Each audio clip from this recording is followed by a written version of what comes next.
आइए आज फिर एक बार हम पवित्र शास्त्र बाइबल में से सत्यता को सुनने जा रहे हैं। पवित्र शास्त्र बाइबल में से हम गुरुवार की शाम को सुन रहे थे कि इज़राइल देश का इतिहास क्या है, और फेसबुक के माध्यम से मैं निरंतर प्रचार करके आपको सत्यता को देता जा रहा हूं। वह इसलिए कि संसार आज उस मार्ग की ओर दौड़ रहा है जो मार्ग बहुत भयंकर है, और इसलिए सत्यता आप तक लाना मेरा कर्तव्य है। इसलिए मैं आज फिर एक बार पवित्र शास्त्र बाइबल के वचनों के साथ आपके मध्य में आ उपस्थित हुआ हूं। पवित्र शास्त्र बाइबल ऐतिहासिक किताब है।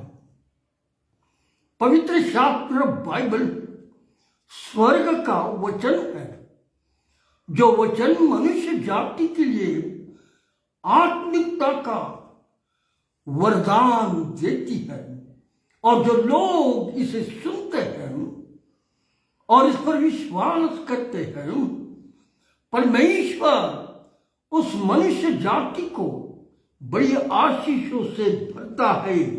यह इज़राइल देश की स्थापना का संसार के मध्य बिंदु में इसलिए स्थापित किया गया ताकि सारे संसार के लोगों का ध्यान इज़राइल पर लगा रहे, ताकि सारे संसार के देश के लोग परमेश्वर जो जीवित है उसकी सत्यता को सुन सके और समझ सके। मैंने आपको पवित्र शास्त्र बाइबल में से सफन्याह की किताब में जो भविष्य लिखा था उसके विषय में गुरुवार को मैंने बताया था। गाजा का स्थान फलिस्तीयों की जगह जो जगह पर है वह उन्हें छोड़कर चला जाना होगा, नहीं तो स्वर्ग से आग और गंधक उन पर आएगी। सदोम और अमोरा की तरह उसका नाश होगा, क्योंकि अंतिम युद्ध के जो आर्मगिदोन का होने वाला है उससे पहले इज़राइल का पूरा प्रांत केवल इज़राइली कौम ही वहां रह सके, दूसरा कोई नहीं होना, क्योंकि एक महान भारी युद्ध होने वाला है। और इस युद्ध के विषय में पवित्र शास्त्र बाइबल बड़ी खुले रीति से हम जब पढ़ते हैं तो इसमें एक पूरा इतिहास दिया है कि कैसा वो युद्ध होगा, और इसीलिए इज़राइल का पूरा प्रांत केवल 12 गोत्रों का ही प्रांत होगा। कोई गाजा में दूसरा समाज या दूसरे लोग बस नहीं सकेंगे, और इसीलिए उससे पहले हम सब इस बात को सत्यता को जान ले, क्योंकि ये भविष्य क्या हुआ है। ऐसे समय में इज़राइल यहूदी के सिवाय कोई इज़राइल की उस भूमि पर गाजा में नहीं रहेगा। वहां यहूदी लोग जो यरदन के उस पार है वो आके सब वहां रहेंगे, यहूदी और उनके जानवर, और वे वहां बसेंगे। ऐसा भविष्य है, और सारा संसार प्रभु यीशु को बादलों पर आते देखेगा। क्या? आर्मगिदोन का युद्ध होना, उसके पश्चात तुरंत परमेश्वर जो स्वर्ग का प्रभु यीशु है वह इस संसार में बादलों पर आने वाला है, और हर एक आंख उसे देखेगी।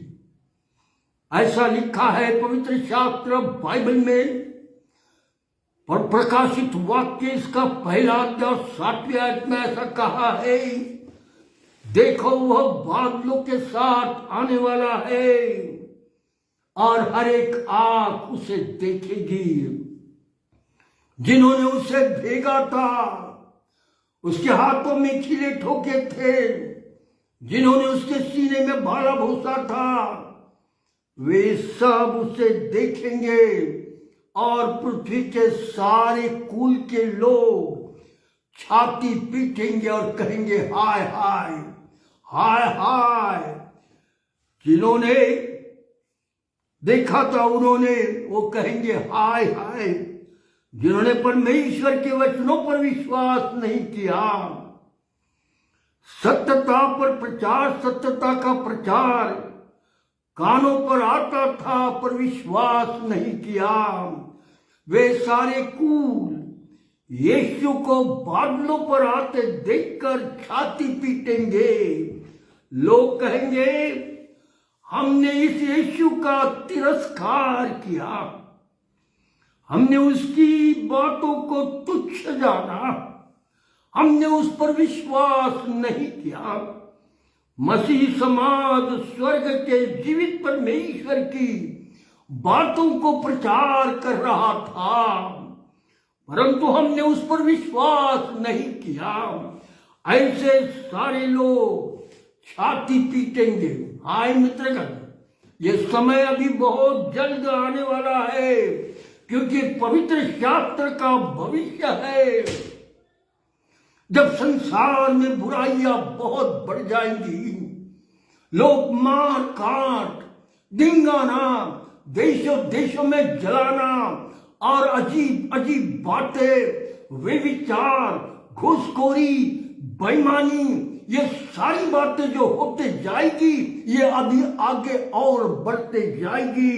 ऐसा पवित्र शास्त्र का भविष्य है और इसीलिए हम बचाना चाहते हैं वचन देकर, और इसीलिए परमेश्वर चाहता है मेरे बालक, मेरे लोग इस संसार के हैं, वे बचाए जाए। लोग कहेंगे हमने इस यीशु को तो तिरस्कार किया। आज उस सामर्थी परमेश्वर प्रभु यीशु की बात सुन लो, क्योंकि उसी प्रभु यीशु ने मुझे और आपको अपने रूप में बनाया, हमें निर्माण किया उसी प्रभु यीशु ने। वही परमेश्वर है और उसी की हम संतान है, और अपनी आत्मा हम मनुष्य जाति के अंदर रखे है, इसलिए कि हम इंसान इस पृथ्वी पर जीवित पाए जाए, रह जाए। हम अपने ही जीवन दाता को भूल गए और शैतान के मार्गों पर चलकर अपने ही स्वर्ग पिता के विरुद्ध खड़े हो गए हैं। यदि मैं पाप करता हूं, यदि मैं बुराई करता हूं, यदि मैं दुष्टता करता हूं, तो मैं मेरे परमेश्वर के खिलाफ खड़ा हूं। मुझे निर्माण करने वाले परमेश्वर, मेरा स्वर्गीय पिता, उसके विरुद्ध मैं खड़ा हो चुका हूं। यदि मैं दुष्टता करता, यदि मैं बुराई करता, यदि मैं मार काट करता, यदि मैं खून खराबा करता, यदि मेरे अंदर सारी अश्लीलता है, तो मैं स्वर्गीय पिता परमेश्वर के विरुद्ध खड़ा हुआ हूं। और इसीलिए मित्रगण, मेरा और आपका आज कर्तव्य है। इसे पवित्र शास्त्र बाइबल क्या कहता है सुनो। पवित्र शास्त्र बाइबल यशायाह नबी की किताब, भविष्यद्वक्ता की किताब है, और इस किताब में क्या लिखा है हम देखेंगे। यशायाह नबी की किताब, इसका पहला अध्याय दूसरी आयत पे कहा, हे स्वर्ग सुन और हे पृथ्वी कान लगा, क्योंकि यहोवा परमेश्वर क्या कहता है।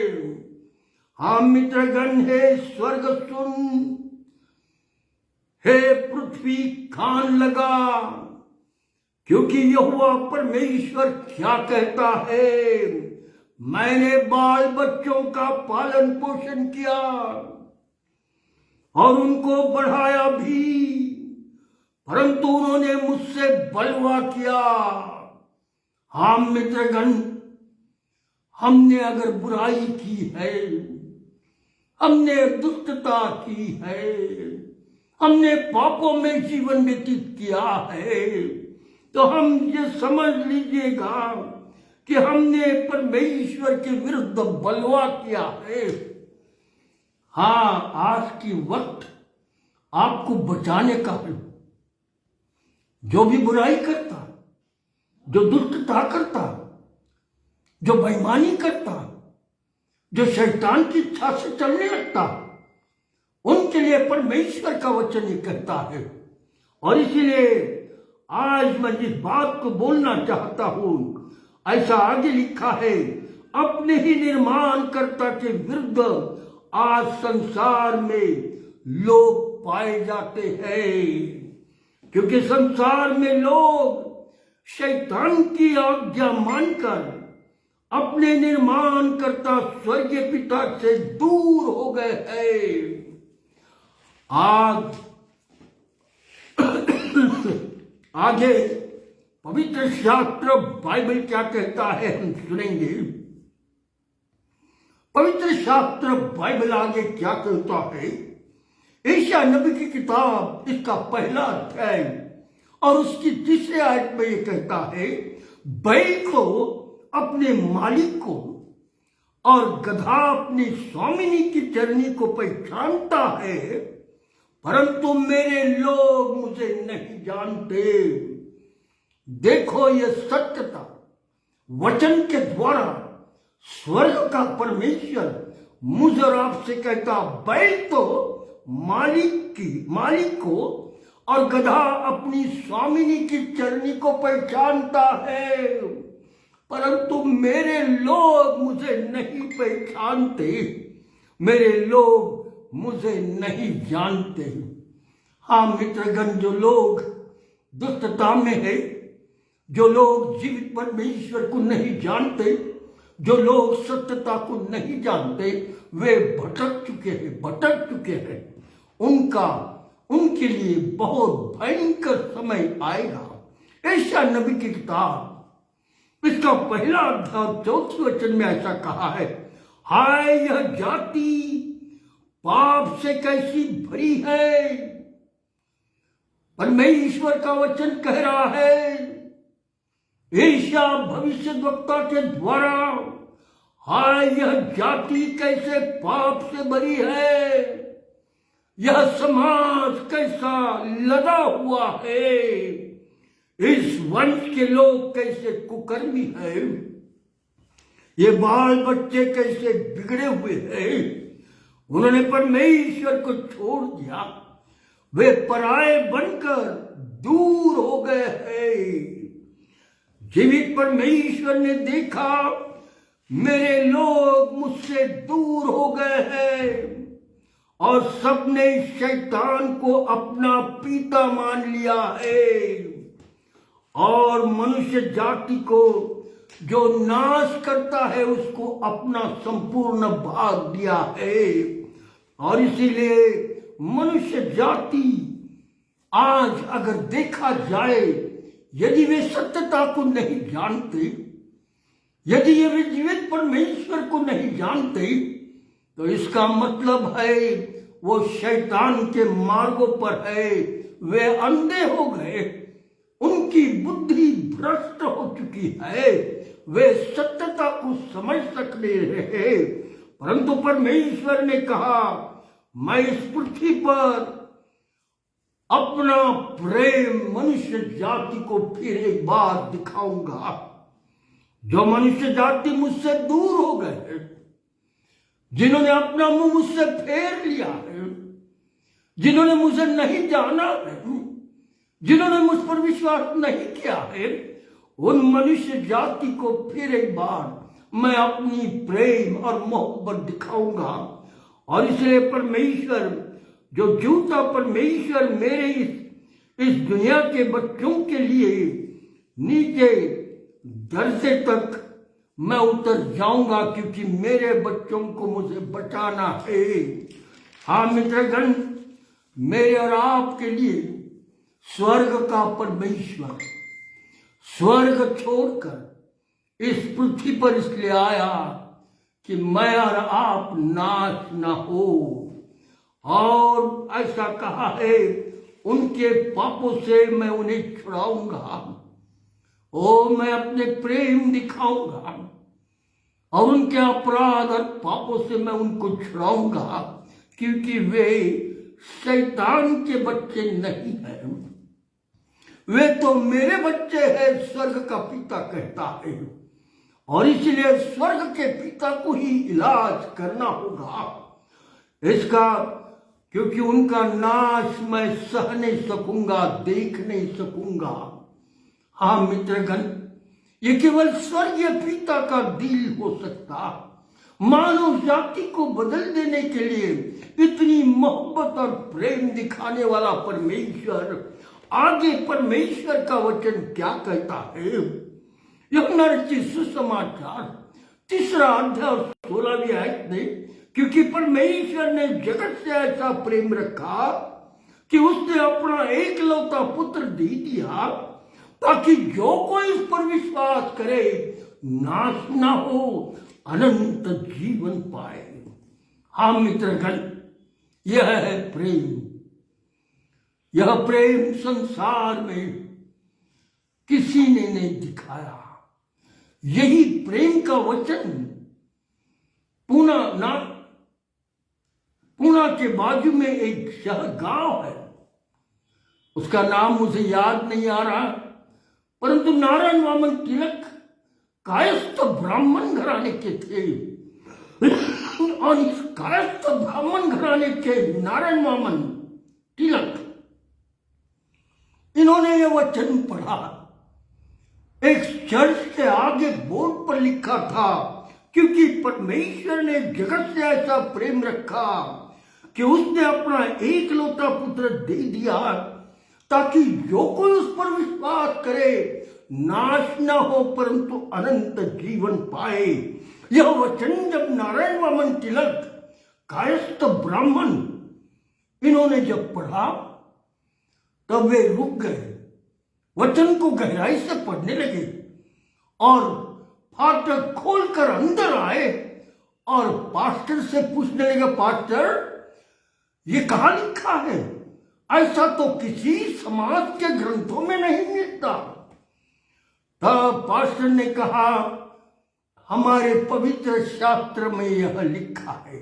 और नारायण वामन तिलक ने कहा, यह कहाँ लिखा है?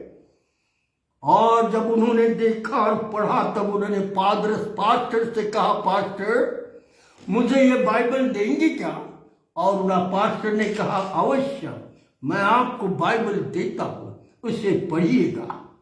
नारायण वामन तिलक पवित्र शास्त्र बाइबल कायस्थ ब्राह्मण व्यक्ति पवित्र शास्त्र बाइबल लेकर वापस घर आए, परंतु बाइबल को छुपा के, क्योंकि घर के लोग कुछ और कहेंगे, और चुपके से नारायण वामन तिलक यही पवित्र शास्त्र बाइबल पढ़ते थे।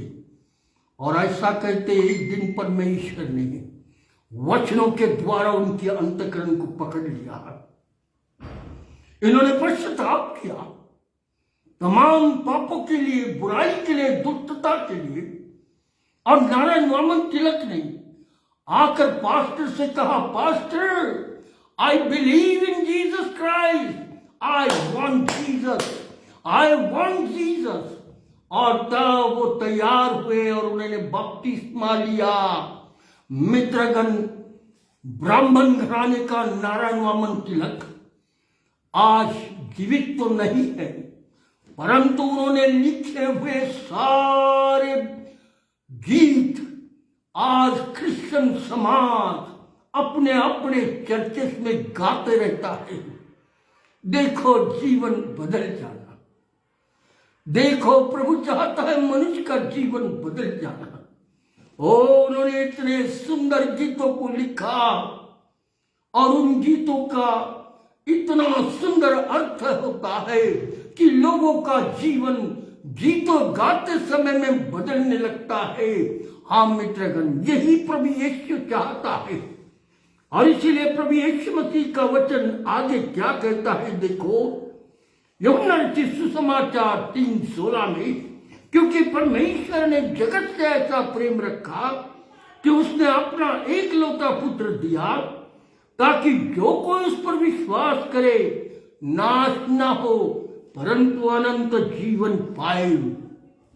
मित्रगण, स्वर्ग का परमेश्वर मनुष्य जाति को बचाने के लिए इस संसार में यीशु नाम से आया। यीशु इस शब्द का अर्थ उद्धार, मनुष्य जाति के लिए। यीशु इस शब्द को लेकर परमेश्वर का पुत्र इस संसार में इसलिए पैदा हुआ कि मेरा और आपका उद्धार हो। इसलिए संसार के लोगों ने परमेश्वर को जानना बहुत जरूरी है, परंतु पवित्र शास्त्र बाइबल और संसार इस बात को जानता है कि परमेश्वर को कभी किसी ने नहीं देखा। स्वर्ग का परमेश्वर इस संसार में आने के 742 वर्ष पूर्व यह भविष्य ऐसा करता है, और वो क्या कहता है, देखो एशिया नबी की किताब 7वां अध्याय और 7 और 14 में, इस कारण प्रभु आप ही तुमको एक चिन्ह देगा, देखो सुनो एक कुंवारी गर्भवती होगी, वो पुत्र जनेगी और उसका नाम इम्मानुएल होगा। हाँ मित्रगण, जिस परमेश्वर को मनुष्य जाति ने कभी नहीं देखा, वह परमेश्वर इम्मानुएल इस नाम से आएगा।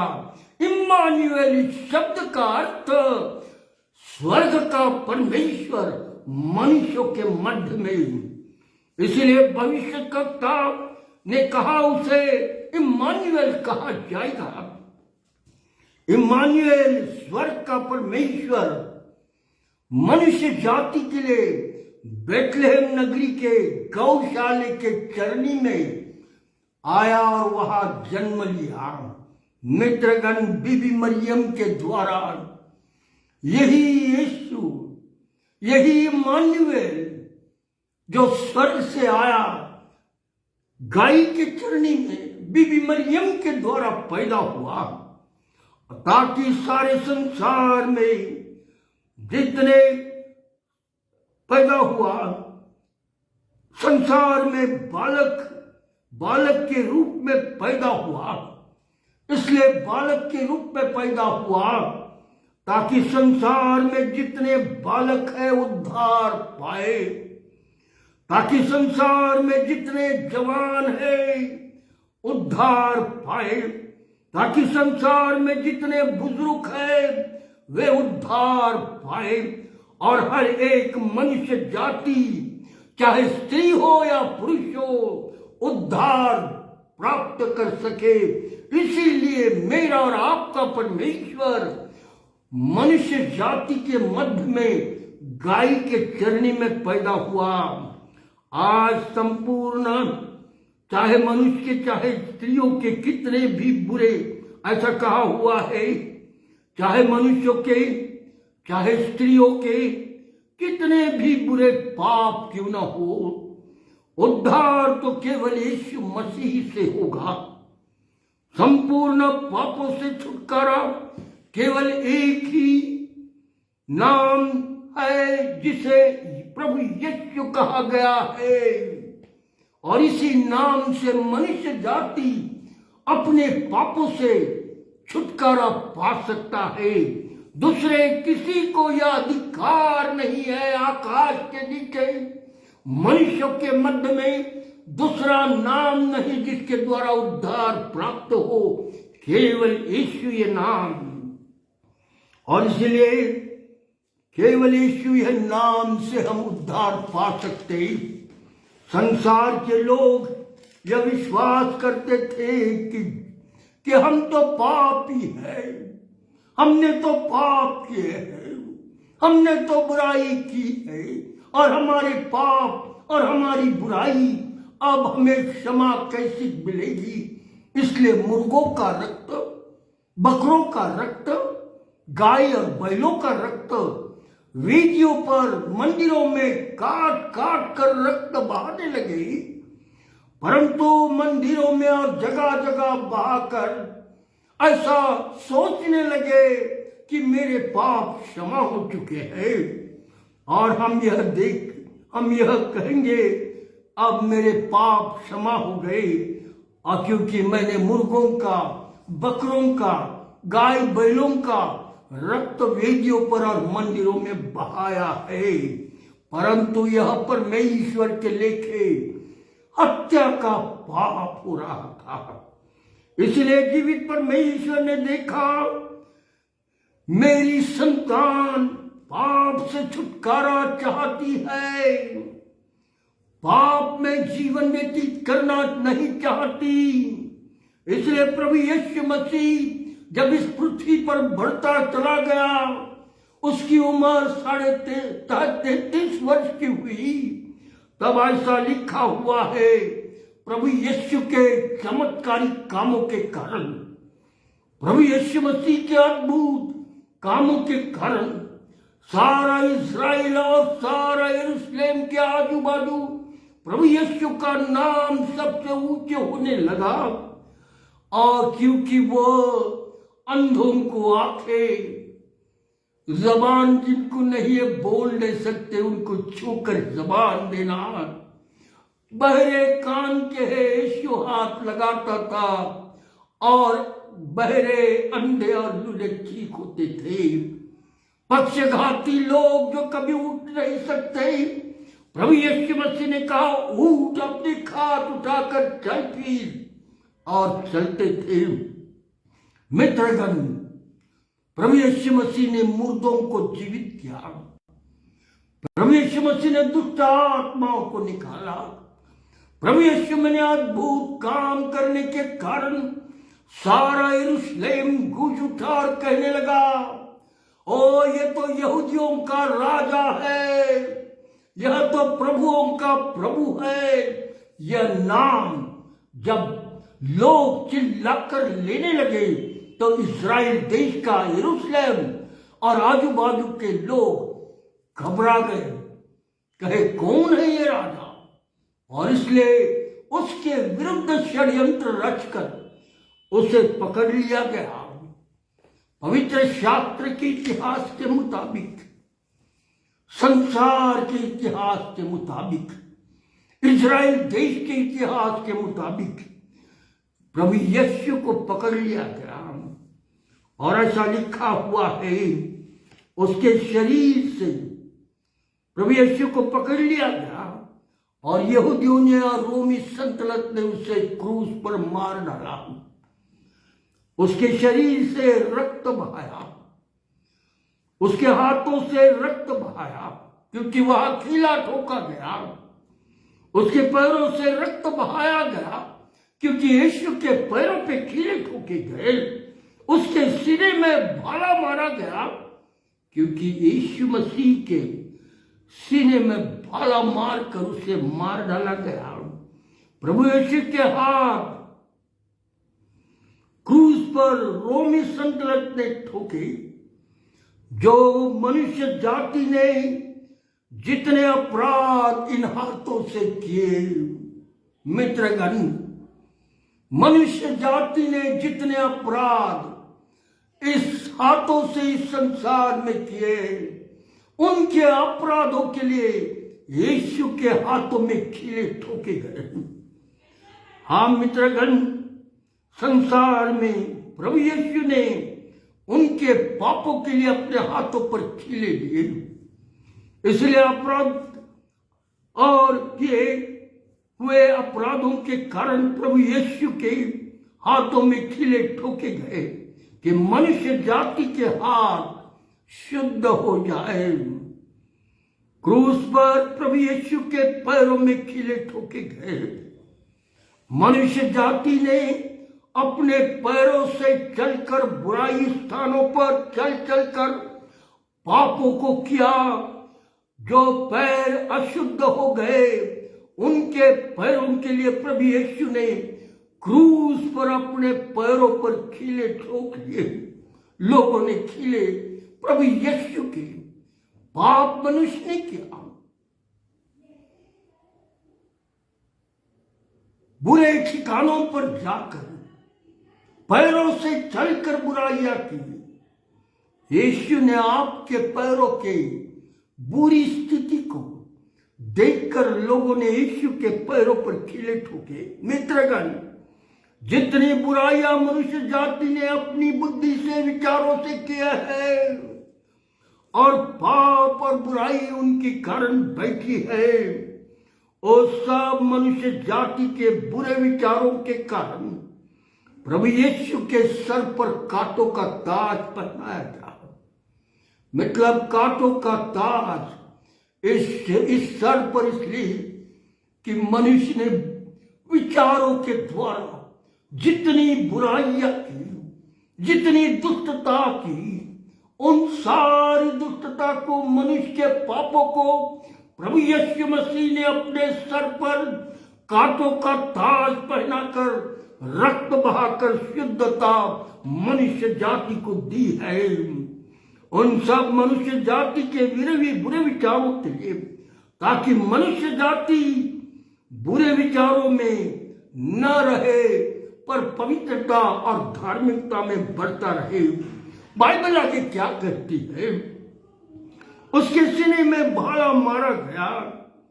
संसार के लोगों ने अपने पेट को भरने के लिए जो अपराध किए, लोगों को लूटा, अपराध किया, घूसखोरी की, बेईमानी की और सारी चीजें पेट भरने के लिए करने वाला मनुष्य, उसके अपराधों के कारण प्रभु यीशु के सीने में भाला भोसा गया। प्रभु यीशु के सीने में भाला मारा गया। आज संसार की और देखो भलाई का जमाना नहीं रहा। प्रभु यीशु ने इस संसार में सारे भले आत्मिक कार्य किए हैं।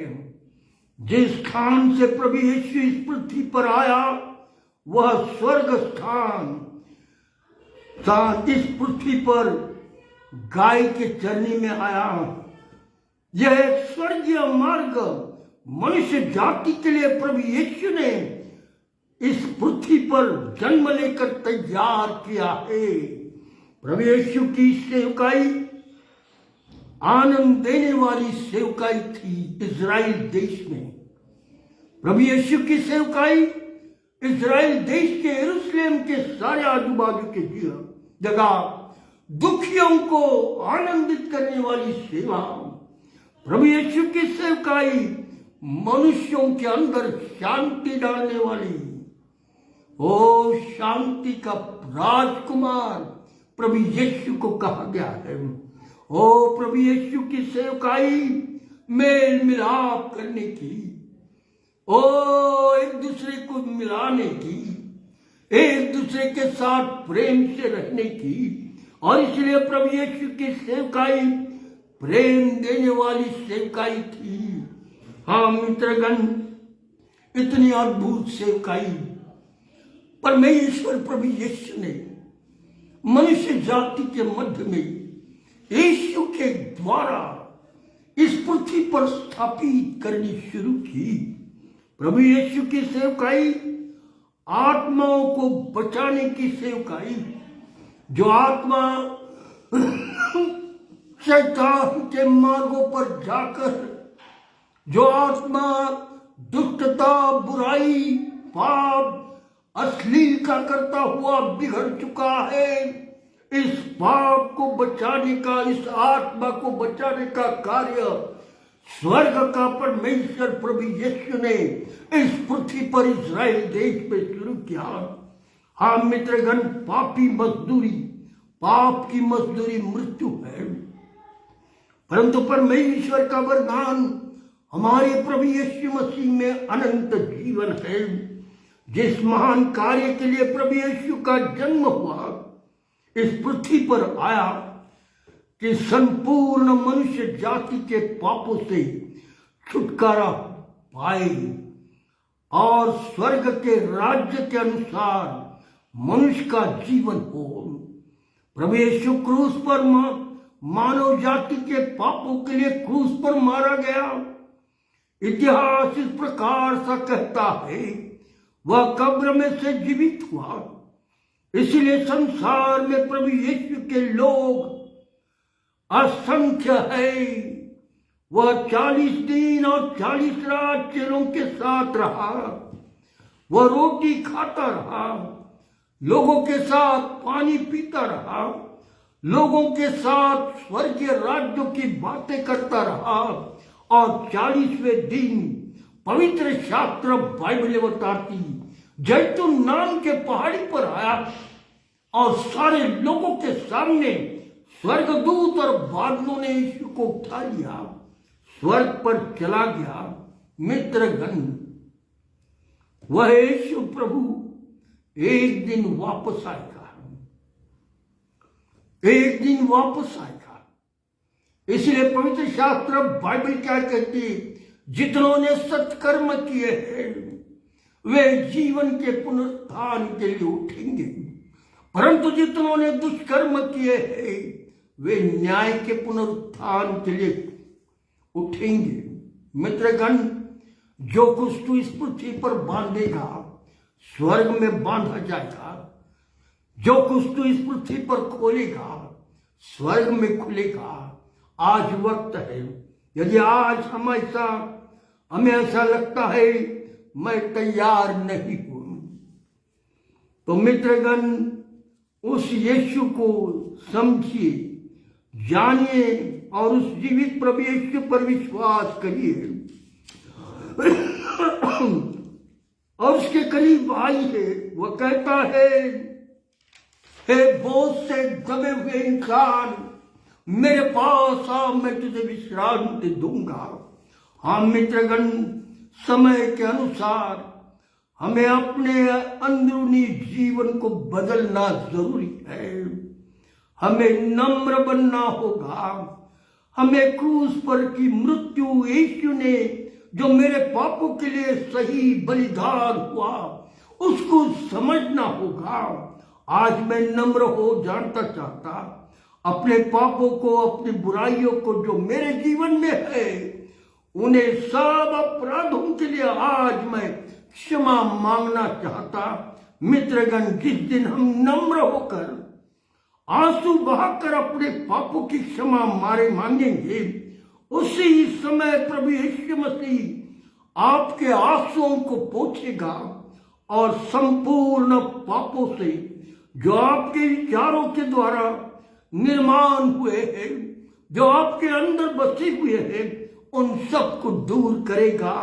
वह सब अपराध यीशु के लहू से प्रभु यीशु मसीह मिटा डालेगा और आप एक स्वर्गीय राज्य के अधिकारी होंगे। अंतिम एक छोटी सी कहानी बताकर बंद करता। हमारे भारत देश में देहरादून है और देहरादून में एक पेंटिकॉस्टल कन्वेंशन हुआ।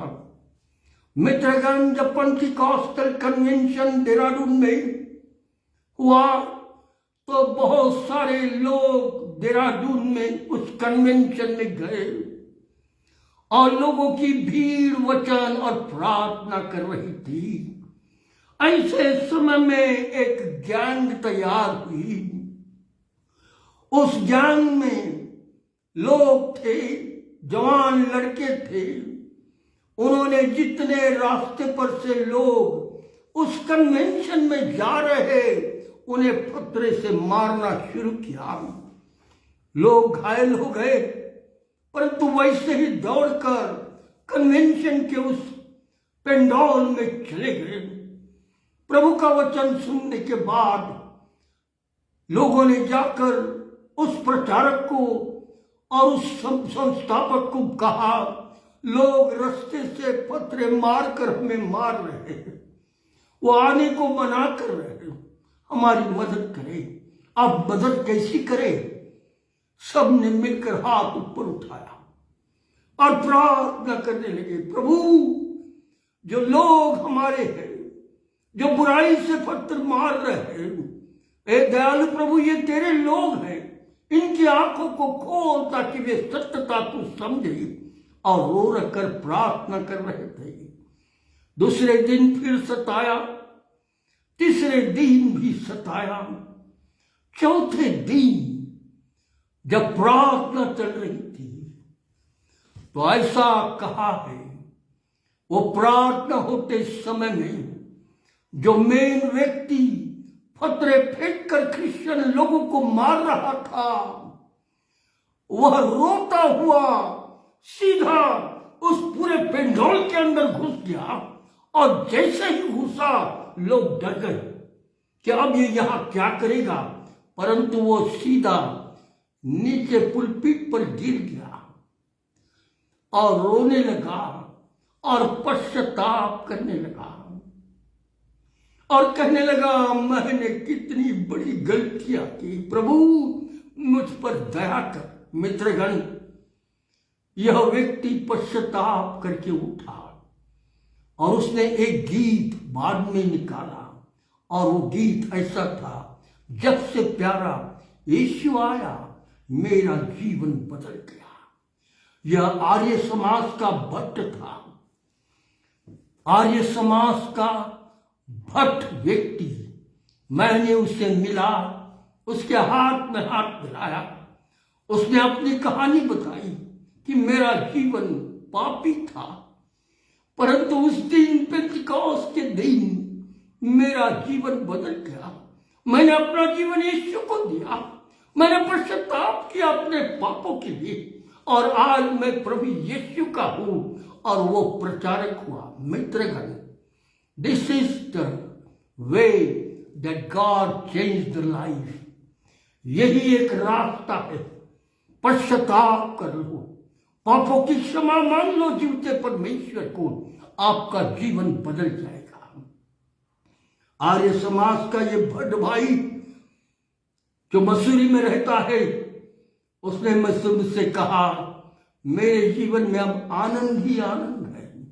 हाँ मित्रगण, जब प्रभु यीशु आपके अंदर आएगा, आपके अंदर आनंद आएगा, आपके अंदर शांति आएगी, आपके अंदर प्रेम आएगा, आपके अंदर दया आएगी, आपके अंदर परमेश्वर का भय आएगा, बुराई से आप दूर रहोगे और परमेश्वर की सहभागिता में आपको, अपने परिवार को और आजू बाजू को लेकर चलेंगे। आज प्रभु आपको मदद करे, वो ज्ञान स्वर्गीय आपको दे, आपका जीवन बदल जाए। भाई, कोई बुराई नहीं, ना आपको हम लाठी लो बोल रहे, ना तलवार लो बोल रहे, ना भाला लो, ना तिरकमटा लो, ना त्रिशूल लो, परंतु हम सिर्फ कह रहे नम्रता धारण करो। यही स्वर्गीय वरदान है। संसार आपको कहेगा तलवार लो, संसार का शैतान आपको कहेगा भाला लो, शैतान जो इस संसार में काम कर रहा है वो आपको कहेगा गालियां दो, बुरा करो, आगजनी करो, दुष्टता करो और मेरे साथ हो लो ताकि हम सब तबाह कर डालेंगे। मित्रगण, प्रभु आपको उससे बचाना चाहता, इसलिए आप अपनी आंखों को खोल दो, बुद्धि को खोलो, अपने मन को खोलो और सत्यता को हो सके जितने जल्दी आप लेना चाहोगे लो। अनंत जीवन आपका है। प्रभु आपको मदद करे, आपकी सहायता करे, परिस्थिति के अनुसार, आज की समस्याओं के अनुसार आप अपनी आंखों को खोल लो, अंधे बन के मत रहो, नहीं तो छाती को पीटना और रोना और दांतों का पीसना होगा। आइए हम प्रार्थना करें। हमारे अत्यंत दयालु परमेश्वर पिता, गौरवमान महिमा तुझे देते हैं। तू हम मनुष्य जाति के लिए इस पृथ्वी पर आया कि हम मनुष्य जाति पाप से छुटकारा पाए। आज तेरा वचन तूने मुझे दिया था, वो मैंने तेरे लोगों के मध्य में दे दिया। जितनों ने सुना उन्हें तू आशीष दे, जितने सुनेंगे उन्हें आशीष दे। लोगों के दिलों से बातचीत कर और हो सके प्रभु इस वचन के द्वारा लोगों का जीवन तब्दील कर। लोग बदल जाए, लोग तेरे मार्गों पर चले, लोग तेरी इच्छाओं से चले और अनंत जीवन के वारिस हो। परंतु आज यदि आज कोई दुखी है, आज कोई परेशान है, आज कोई आंसू बहा रहा है, घर की हालत खराब होने के कारण दुखी है, ओ प्रभु कोई बीमार है, तो मैं तुझसे प्रार्थना करता, ओ हर घर के तू सुसमाचार दे, हर घर को तू आशीषित कर, हर परिवार में तेरी शांति, तेरा आनंद, तेरी दया को स्थापित कर। दुखियों के आंसुओं को पोंछ डाल और हर घर में आनंद और शांति को स्थापित कर। विशेष करके मेरे देश पर तू अपनी आशीष रख प्रभु। बहुत लोग आज जिन जिन बातों के लिए लड़ाई झगड़े कर रहे हैं उन्हें तू संभाल, उनके दिलों से तू बातचीत कर कि वे शांति को स्थापित करें, प्रेम को स्थापित करें, एकता को स्थापित करें और इस देश का नाम ऊंचा करे। ऐसा होने दे, हर एक की सहायता कर और मदद कर। धन्यवाद देते तू हमारा प्रभु जीवित है।